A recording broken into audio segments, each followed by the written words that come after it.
प्रशांत सदाम मगदूम, राहणार खंडोजाडी साली वापरलं होतं. हां त्याचा रिझल्ट मला आलता त्या दिवशी. त्यावेळी 2-3 वर्ष झालं मला ते परत ते पप्पांच्या ह्याच्यामुळे काही करता आलं नाही. परंतु ह्या वर्षी मी घेतलं केरांचं.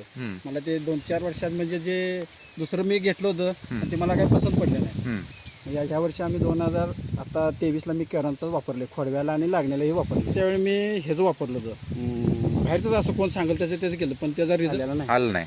म्हणजे आता ह्या खोडव्याची काय परिस्थिती होती? आता खोडव्याची म्हणजे परिस्थिती अगोदर म्हणजे काढायची परिस्थितीच होते. अच्छा, म्हणजे खोडं काढून टाकणार होतं? टाकणार. ह्याचा खरोखरच ह्याचा बेनिफिट मिळाला. काय अपेक्षा आहे तुम्हाला की किती निघेल आता?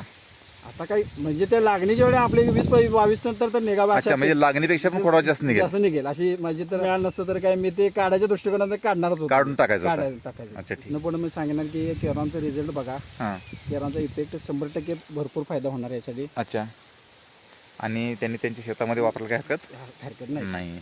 तुम्ही तुमच्या ऊस पिकाबद्दल जी काय माहिती दिली त्याबद्दल मी केरन कंपनीकडून तुमचे धन्यवाद मानतो. नमस्कार. थँक्यू.